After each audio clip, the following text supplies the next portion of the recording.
page 608, Parsha Tazria. And so it says like this. We started talking about the woman gives birth, and then skip down to Perik Yud Gimel, bottom of page 608. V'daber Hashem al Moshe v'Aaron leimor, Odom ki yeh be'or b'soro, se'es o sapachas o beheres, a person who has in the skin of his flesh a type of, these are various names of how Sargas could manifest, how Sargas, which is leprosy, halachic Torah leprosy, for lack of a better term. V'haya or b'soro l'negat Sargas, it is a, how does he translate it? A affliction of Sargas. A Sargas affliction, that's what he calls a negat. We'll explain in a second. V'huva el Aaron ha-kohen el-echad mibanav ha-kohanim. So this begins, for the next two parshas, we're going to have a big discussion now of Sargas. And what Sargas is a, we could turn off the air conditioning, we don't need air conditioning. What Sargas is, notice I said we? I said we could say, yeah, and I had no intention whatsoever to do it, yeah. I told you, that's from marriage. As when your wife says to you, we need to call the washing machine guy. We.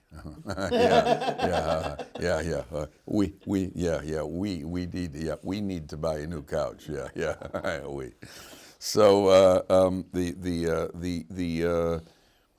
the next two parshas are going to be talking about this idea of tsaras, Torah, what we call Torah leprosy. Now, the first thing that we have to know about this is not a natural occurrence. It has a physiological manifestation. That means it does appear on the body, and it is uncomfortable. And a person, it could cover an entire body, and it shows up physically. But it's not brought on by a physical. It's not a bacteria. It's not catching, and we have various proofs from it. And there are various proofs in the Torah that this has nothing to do with medical diseases. This is brought on to an individual for various things. The most common cause is speaking Lashon Hara. That's the most common cause of tsaras that the Torah mentions. A person speaks Lashon Hara. Or it could be that somebody is internally, he's haughty, or he could be selfish. We'll see later on. Person is not willing to lend out equipment. And the next week's probably going to talk about if the house could get on the walls. You can get tsaras on the walls of the house or on a person's garment. And there are various different ideas why it comes, but it's not because of a medical condition. The proof is, number one, look who this person is. A person has a discoloration on his skin. Now we're going to have to determine if this is halachic. If it's halachic tsaras, then there's an entire protocol over here, because then he's got to be closed off, and we see if it spreads, and if it does spread and it is determined to be tsaras, then he becomes tamei, and he has to go outside of the camp until it goes away. There's an entire process which is going to be determined. Who determines this over here? The Kohen. Not the Kohen Gadol. You bring in a Kohen. And the Kohen takes a look at it and he determines, yes, it is tsaras. No, it's not tsaras. It's an intermediate stage where the guy has to be closed off for a week, and we'll examine it in a week and see if it's spread or if it remained in its current state. Since when is a Kohen a doctor? As a matter of fact, in our day and age, it's very difficult for a Kohen to become a doctor, because for a Kohen to go to medical school is problematic because they're cadavers. Rabbi Moshe Feinstein has a tshuva from many years ago that a Kohen could not become a doctor. I had a guy here I had two guys here. One guy was here, one guy was a different yeshiva. One guy was here, he was already observant, and he was a Kohen. And he said to me, Rabbi, if I'm going to go to medical school, what do I have to do in order to avoid the problems of coming into contact with a dead body? So I said to him, you have to speak to the halachic authority, but as far as I know, a Kohen is not allowed to go to medical school. So he looked at me and goes, Rabbi, I'm going to medical school. Now what should I do?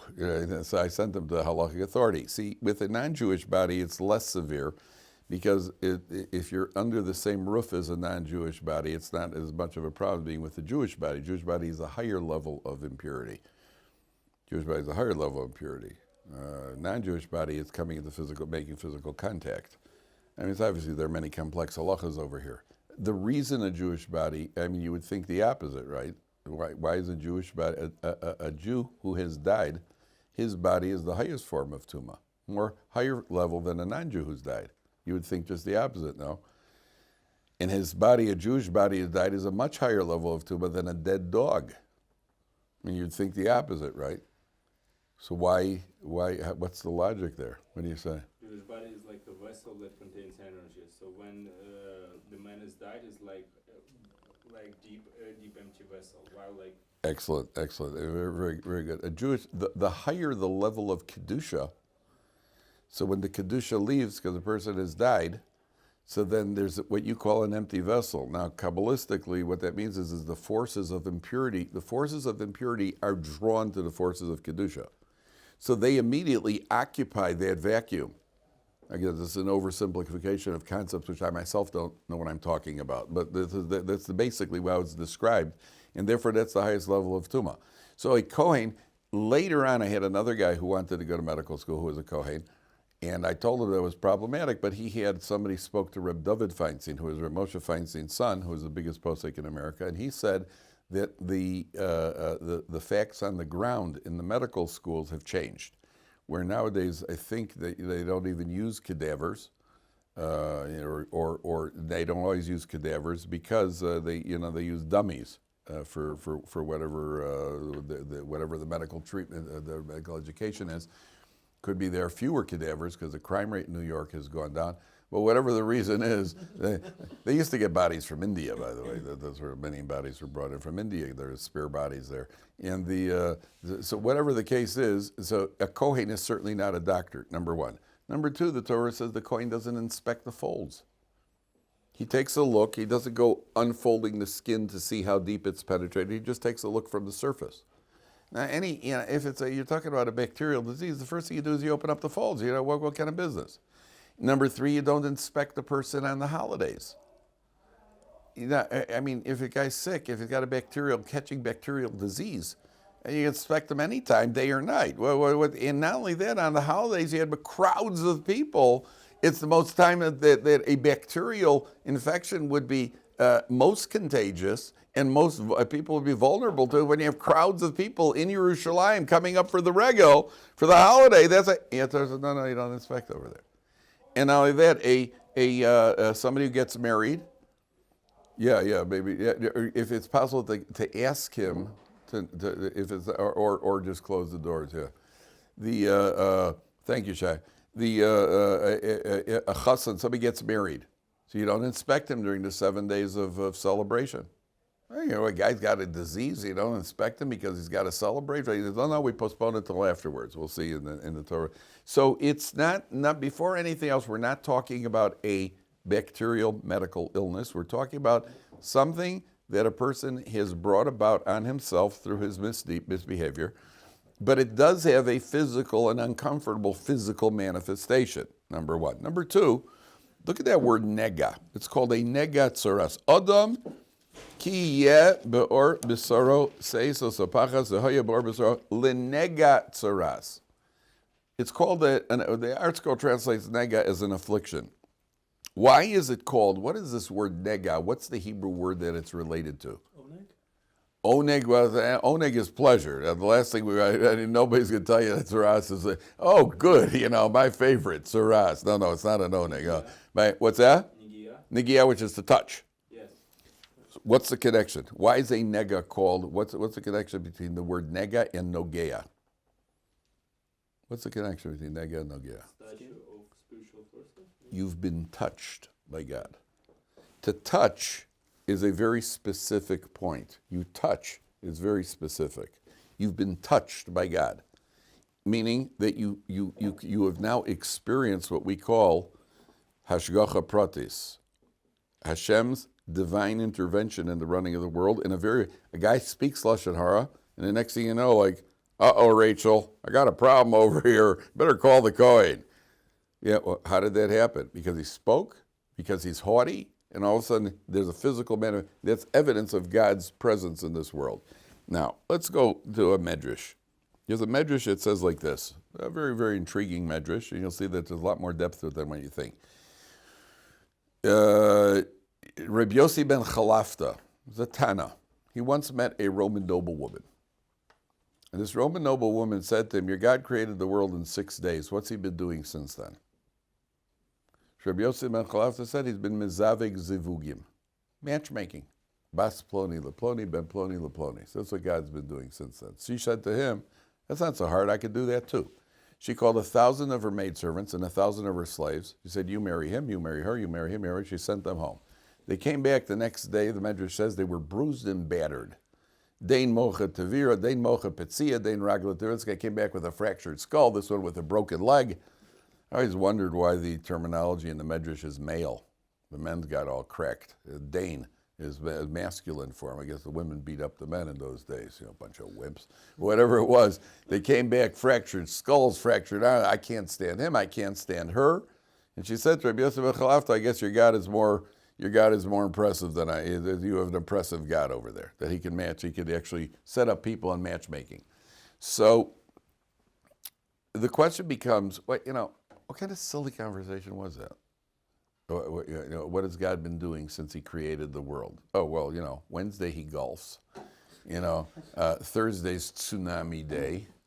Once in a while an earthquake if he's really bored. What kind of question is that? When God created the world, what's he been doing since then?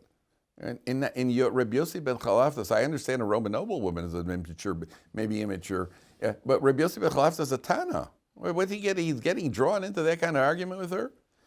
The answer is that there's the oldest philosophical discussion in the world. She says to Rabbi Yossi ben Chalafta, listen, I believe God created the world. What's he been doing since then? Meaning, I don't believe that there's anything called hashgacha pratis, divine intervention. God created the world, put it into motion, now man lives. Got nothing to do with it. God has no more involvement in the world. That's what she was saying. He said to her, I will give an example, and he uses an example that even a Roman noblewoman could relate to, which is matchmaking. Because anybody who gets married, marriage always happened with a twist. I happened to be here, she happened to be there, and we happened to meet under strange circumstances. The next thing you know, they're getting married. It's always like, you see the hand of God in marriage. Ask anybody that you know, how did your shidduch come about? Well, I was, a friend of mine dragged me off the Shabbos table. I didn't really feel like going. And some girl was there, and she had dragged a friend of hers over who also didn't really want to be there. And we both realized we're antisocial, and it was a perfect match. Right? And we've had a great marriage because we don't talk to each other either. It's been wonderful since then. So and then you find all these. You got guy's car breaks down on the highway, and some yeshiva guy stops to help him fix a flat tire, and all the guys think, wow, my daughter in seminary has a roommate. She's looking for a guy who's good with tires. And next thing you know, they get married. And instead of giving her a ring under the chuppah, he gives her a tire. Whatever. There's always a twist. So what Rabbi Yossi ben Chalafta was telling her is the concept of hashgacha pratis. Hashgacha pratis means that there is divine intervention which is perceived by us. We sense it. We feel Hashem's perception. Where do you feel that? When a guy talks Lashon Hara, and the next thing you know, he's got an outbreak on his skin, and there are various forms. They come in different ways. At that point, we understand it's evidence of God. That's why it's called a nega. He's been touched by God. You've been touched, directly touched by God. Sometimes in life you feel it. You're like, wow. It was the hand. It's always like that. But sometimes we sense it more than others. Did it ever happen to you? You get to the bus stop, and just as you get to the bus stop, the bus pulls up. You don't even have to break stride. You just walk in the bus. There's a bunch of people standing there, and the bus pulls up right in front of you, and you're the first one on the bus. Don't you love when that happens? Then you get on the bus, and there's one last seat. Like, oh, this is a good day. Right? And you say, the mamish hashgacha, right? It was mamish hashgacha. Well, mamish hashgacha means, why are there other things in your life that are not mamish hashgacha? Everything's hashgacha. What do you mean by, it's mamish hashgacha? Mamish hashgacha just means it's tangibly experienced. It couldn't be better. Got on the bus, there's one last seat, even people standing and nobody sitting there. Then you sit down on the seat, and it starts dripping on you from the radiator above because that's why nobody's sitting there. That's also mamish hashgacha. How do you like that? That's what it means. The idea of you've been touched. You feel it directly. I have an aunt All right, today she's already a great grandmother. When she was a little girl, it's my mother's sister. When she was a little girl, she used to ask her father, with my Zaidi Olav Shalom, she used to say to him, "Daddy, where am I going to get a chassan from? Where am I going to find a chassan?" She was 5 years old. Where am I going to get a chassan? How am I ever going to get married? Who's going to marry me? Who's going to chassan? So my Zaidi used to say to her, "Hashem will bring you a chassan even if he's in China." That's what his standard response. He'll bring you a chassan even if he's in China. Okay, at 18 years old, she got engaged to my uncle, who is from? No, from Brooklyn. He's actually from Brooklyn.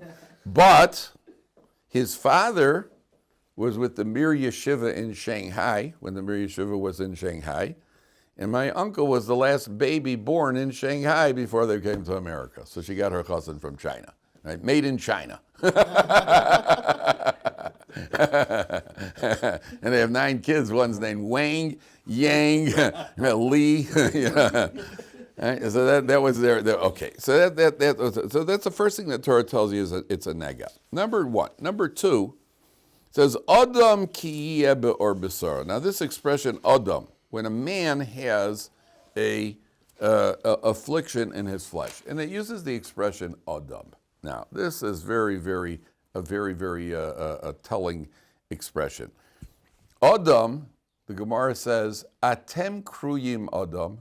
You are called Adam, but the nations are not called Adam. You are called Adam. So there was a case, I think it was Reb Meir Shapiro of Lublin.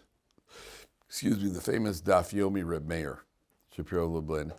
And there was some sort of accusation against the Jews, because by the way, sometimes the biggest enemies of the Jews through history were Jewish apostates. Jews who went over to Christianity, and then they came and started attacking the Jewish community. They often find, I think in the famous debate between the Ramban and Pablo Cristiani, I think if I'm not mistaken, he was a Jewish apostate, if I'm not mistaken.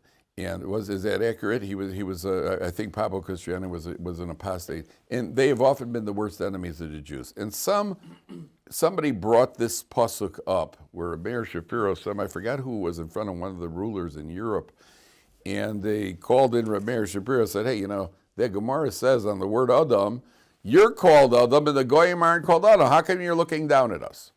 The Jews are making fun of the Goyim. You call yourself a human, and we're not. We're subhumans."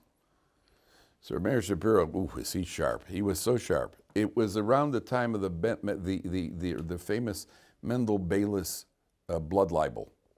Have you ever heard of it? Mendel Bayless was a Jew who looked like he stepped right out of Jewish Accountants magazine. And he was a little guy with round glasses.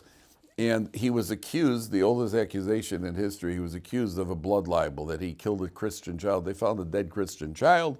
And there was the famous blood libel coming up before Pesach that he killed a Christian child, and they used the blood to bake it in the matzahs. This is one of the most ridiculous lies, and it's been perpetrated throughout history.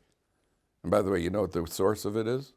Where Chanan Wasserman writes, frightening. It's frightening. It says the brothers, when they dipped the blood of Yosef's garment, they dipped his garment in the blood and showed it to Yaakov Avinu and said, "See, Yosef's been killed." That lie involving blood unleashed a certain energy which has caused Jews to be the victims of blood libels through history, where there isn't an iota of truth to it. Of all things, that the blood, they put Jews kill First of all, Jews don't kill. And they don't kill children. And they kill a Christian child, and they use the blood for the matzahs. So if you told me that they use the blood and they put it in cholent, okay, a lot of stuff goes into cholent. Goodness knows what's in there. If you're missing your wallet, it might be in the cholent for all you know. Matzah, of all the things that we're as careful as can be, look at the box of matzah. Look at the ingredients on a box of matzah. What does it say?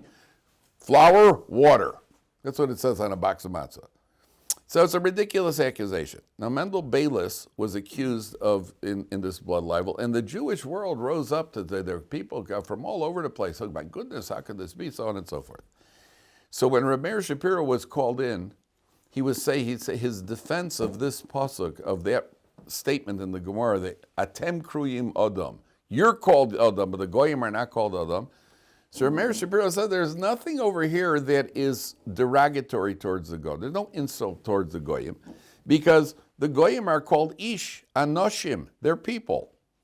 Adam simply means, the word Adam, there's no plural form for it. What's the plural form? There's no plural form for Adama. There's no Adams, Adamim. There's no such thing. It's only Adam. You are called Adam. Rabbi Shir said, because the Jewish people are one. That's what we mean. We don't mean we're human and you're subhuman, even though we do. We don't mean you're human and you're subhuman. What we mean is that the Jewish people are one. Evidenced by the fact that here's one Jew on trial, yet Jews from all over the world are getting involved because we are one body, we're one unit. That's what Rabbi Shapiro said. We are Adam, we're one, we don't have a plural. Whereas by Goyim, if you have one Goy is on trial in Russia, do you think anybody in Kansas City cares? Whereas by the Jews, one Jew in Argentina and the whole Jewish world is up in arms. People in Jews in Cincinnati and Jews in Israel, everybody's like, my goodness, look at anti-Semitism. Because we're Adam. That's it. Okay? Now, what it really means, that was what Rabbi Shapiro said, to get out of trouble. Now, there's certainly a layer of truth to it, that we are Adam, we are one unit. But what it really means here is, we are on a different level. We are what we call Adam. We don't have to say they're subhuman, but we're superhuman.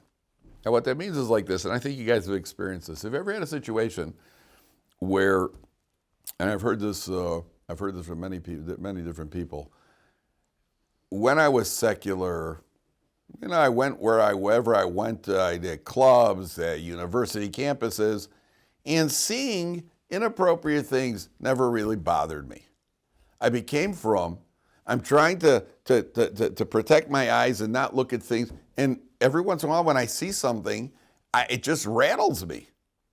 It just bothers the heck out of me. And I never felt that way before. And I was in college, you saw people who had clothing allergies all the time. It didn't move me, didn't have any effect on me. Now I get on the train and say, next thing you know, oi, and it's bothering me. What's the response? You understand exactly what I'm talking about. What's the answer? The answer is, if you're coated in mud, and I sling a fistful of mud at you, and it hits you, you're not going to feel it. You're coated in mud anyway. So you think you're not being affected by seeing inappropriate things when you're living in a world of inappropriateness. It's affecting you. Of course it's affecting you. You're just so desensitized to it that a person doesn't realize the effect. But if you're wearing a clean white shirt and I sling even a little drop, it's going to show up on your white shirt.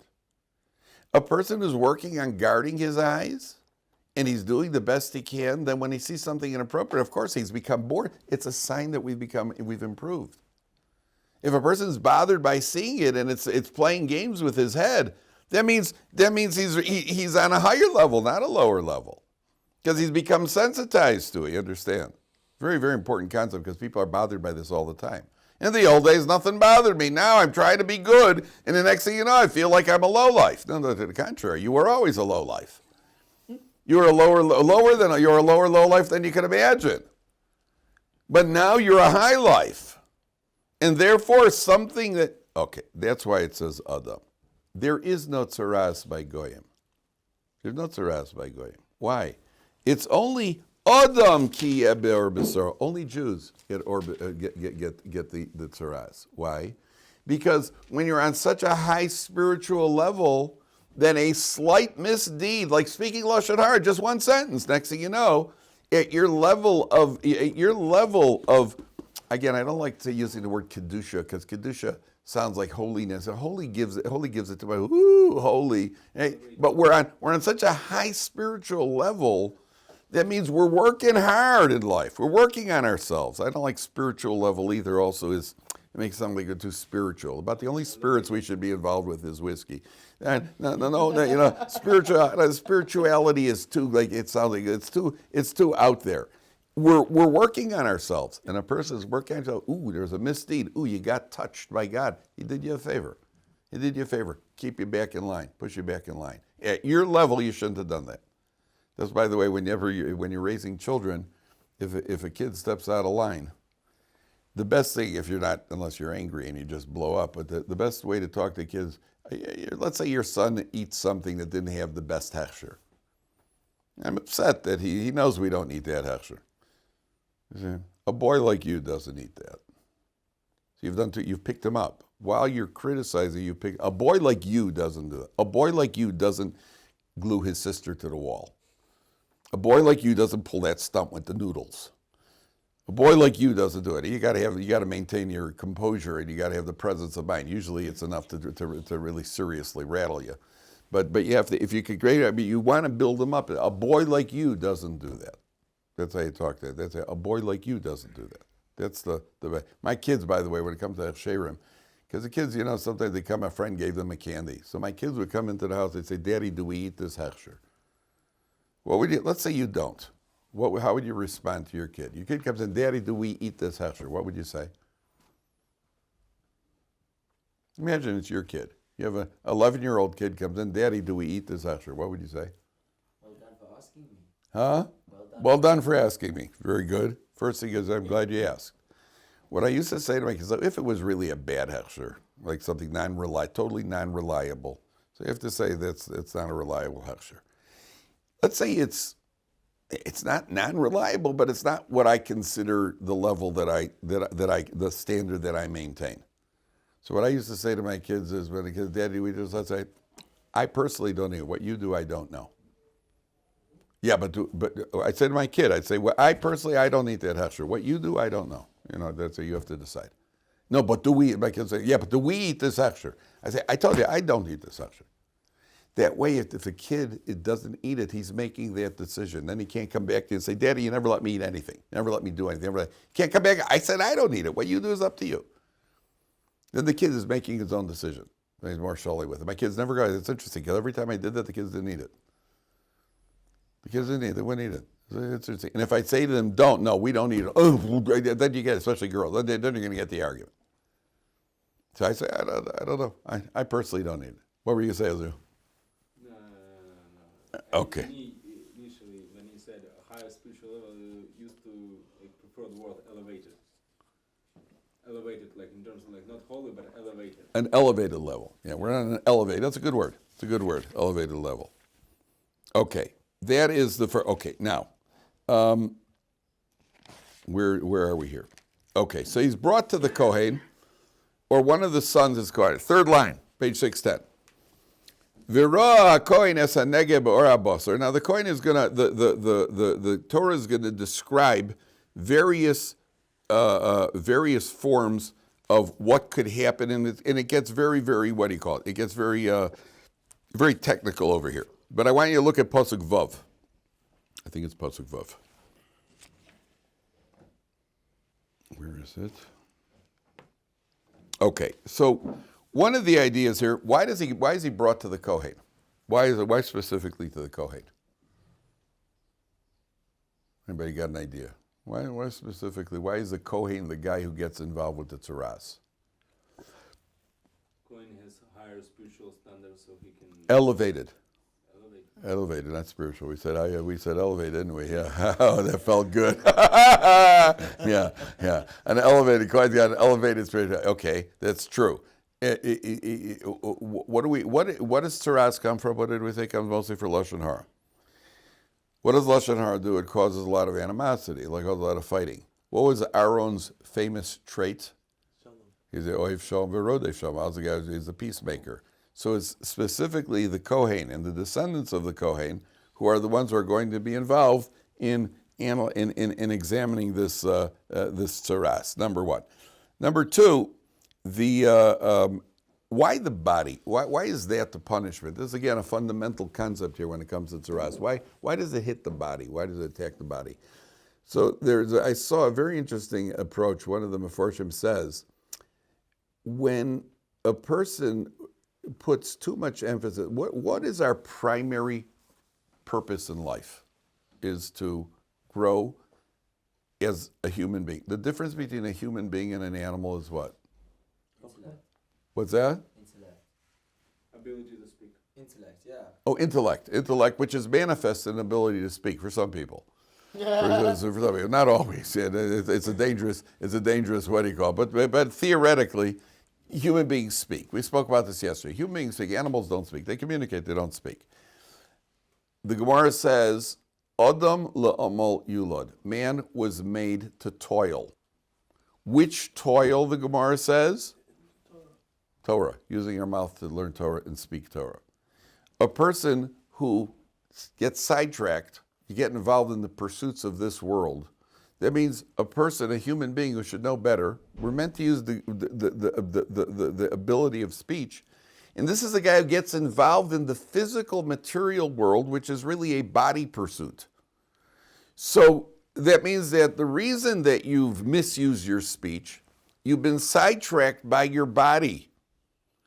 So the Torah comes along and says, first thing we got to do, we're going to have to de-emphasize the body. Let's de-emphasize the body over here. And therefore the body gets the tzaras. The tzaras comes to the body as a way of get the body out of the picture. Now you can get back and focus on your speech. Now, if you look at Pasuk Vav, so it says, V'ra Kohen. Where is it? 1 second. No, not Pasuk Vav. 1 second.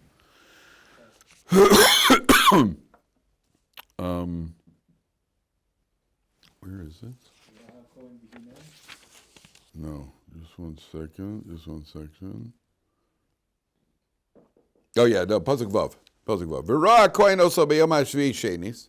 Kohen sees him. The Kohen first comes. The guy comes. The Torah describes. I give you some of the background. The Torah describes the guy who comes to the Kohen. The Kohen takes a look at it and says, "Okay, it's in this intermediate state. We have to close you off for a second week. First, we close you off for 1 week. Then we have to close you off a second week and see what happens. Right now, it's too early to determine. I can't tell you whether or not it's tzaras, whether you're tamei or not." So then it says, the Kohen sees him on the seventh day, a second time. It is not spread in the skin. The Kohen says he's tahor and he has to wash his clothes. Now take a look at Rashi, Pasuk Vav. It's the left column, fourth line from the top. V'chibes begoda v'tahir. He washes his clothing and he becomes pure. Everybody see that left column of Rashi on 610. Left column of Rashi. V'chibes begoda v'tahir. Says Rashi, Hoil v'nizkak lihi sager. Since he had to be closed off. Nikra tamei. He's called tamei because he had to be closed off. V'tzarich tefillah, and he has to immerse in the mikveh. Now, was this guy ever confirmed to have a tzaras? No. So then why was he tamei? How did he become tamei? He only had what's suspect of being a tzaras. Yet he was tamei, and now he has to become tahor. Suspecting is enough. That's enough. Very good. If your behavior causes you to be suspected, that's already not a good thing. There's a Gemara that says if somebody who is suspect of misbehavior, he probably did it. And if he didn't do all of it, he probably did half of it. And if he didn't do half of it, he probably thought of doing it. And if he didn't think of doing it, he probably saw somebody else doing it and was happy that they were doing it. And there's a Gemara like that says that usually when people are suspect, there's smoke, there's more smoke, and chances are he did something. Now this is not if somebody did. There's an exception to that, where the guy who's suspecting you or spreading the rumors about you is somebody who either hates you or is jealous of you. Because then he's just looking to be. This happens all the time nowadays. Somebody you don't like, you just put out on the. You just farshmutz somebody on the internet. And you just rip them down simply because you don't like the guy. We're not talking about that. Somebody who is above, and somebody suspects him. That somebody suspects somebody of doing something wrong. Chances are he did something wrong. Okay. There's a famous story in a yeshiva. Rosh Yeshiva calls a guy in, and he says, Shmuel. There was a report, somebody saw you downtown, they were holding hands with a girl, we have to expel you from the yeshiva. Then behavior inappropriate for yeshiva bacher, you're immediately expelled from the yeshiva. He says, yeah, but Rebbe, it's not true. So he looks and he says, what? It should be true also? I mean, you know, why are you? Why did somebody even say that about you? You obviously did something that triggered. You know, if you're really squeaky, you got to be squeaky clean. Don't be squeaky clean. Got to be squeaky clean. You're suspect. You might have Sargas. You're already no good. Already not good. You had to be closed off. It's like a guy goes to prison. He's accused of the crime. Why were you? But I didn't do it. Why were you anywhere near there? Why were you anywhere near there? The cops bust the whole gang of counterfeiters, and you happen to be in the room. Why are you in a room with a bunch of counterfeiters? Why are you in a room with a bunch of drug addicts? But I didn't do it. I was just sitting there with things. Why you couldn't find somebody else to hang around with? Couldn't they why don't you hang around with Mechina guys that he won't get in trouble? Maybe. There are people on a very elevated level. Why are you hanging around with these sort of people? You're at fault for that. You're at fault for that. That's what Rashi's telling you. That's what the Torah telling you. I'm going to stop here. My voice is, I just have a little trouble talking. Okay, so we'll stop here. We'll continue tomorrow. Mitzvah Hashem.